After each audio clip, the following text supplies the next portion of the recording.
नमस्कार, मैं अमित रायदा फिर हाजिर हूँ अपना नया वीडियो लेकर आपके साथ। इस वीडियो की जो थीम है वो थीम मुझे सजेस्ट की गई है मेरे एक मित्र देवेश जी के द्वारा कि यार इस थीम के ऊपर आप वीडियो बनाओ। और वो बहुत लॉजिकल उन्होंने मुझे थीम दी, मुझे वाकई में उसमें सोचने के लिए उन्होंने मजबूर कर दिया कि यार वाकई में ऐसा है। उनकी सिर्फ थीम ये थी कि क्या हम वाकई में ही इस प्रकृति की सबसे सुंदर कृति हैं?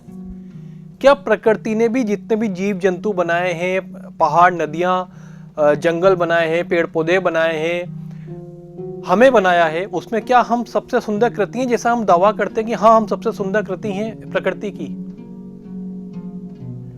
इस चीज के ऊपर जब मैंने सोचा तो मैंने पाया कि हाँ हम सबसे सुंदर कृति तो हैं, लेकिन फिर मैंने एक तरफ से कहा कि जो इकोसिस्टम होता है उसमें से मान लीजिए आप सारी मछलियों को हटा दीजिए तो शायद ओशन का पूरा इकोसिस्टम बिगड़ जाएगा।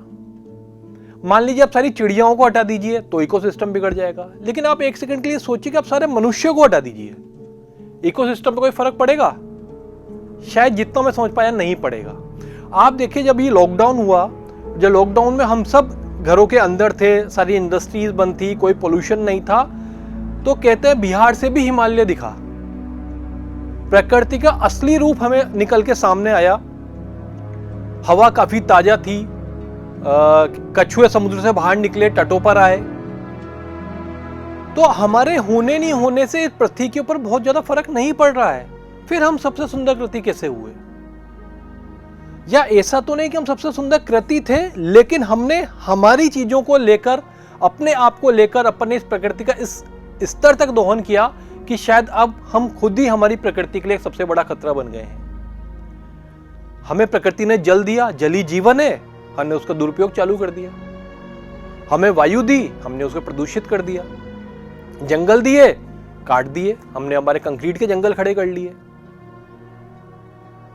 क्या हमने उन सभी सीमाओं को पार कर लिया है जो सीमा तय की गई थी प्रकृति के द्वारा हमें बनाते टाइम?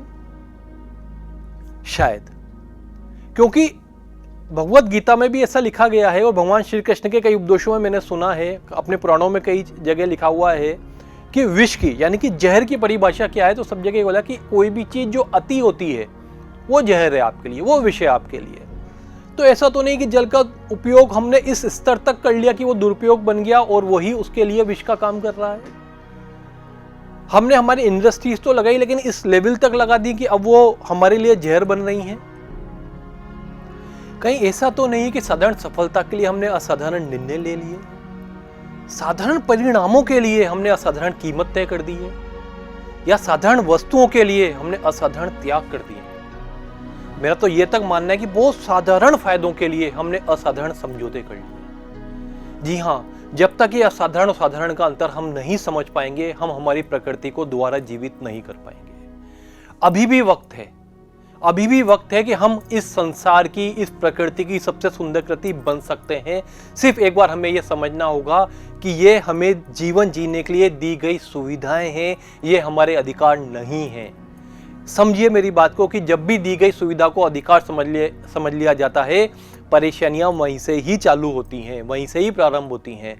तो ये प्रकृति के द्वारा दी गई सुविधाएं कि हमें पीने के लिए जल है, इससे ही हमारा जीवन है, वायु है, जंगल है, पेड़ पौधे हैं, जीव जंतु हैं, ये सुविधाएं हमारा जीवन स्वर्गमयी बनाने के लिए, हम इस धरती पर ही स्वर्ग का आनंद ले पाए, उसके लिए सब चीजें हैं। इसको अपना अधिकार ना समझें। इस पर प्रकृति के दूसरे जीव जंतुओं का भी उतना ही अधिकार है जितना कि हमारा है। प्रकृति के लिए हम और दूसरा अन्य कोई भी जीव जंतु बराबर है। कृपया इस अपने भाग को ज्यादा बड़ा करने की कोशिश ना करें। अभी भी वक्त है, प्लीज जाग जाइए। मेरा सिर्फ यही संदेश है, यही रिक्वेस्ट है आप सबसे। नमस्कार।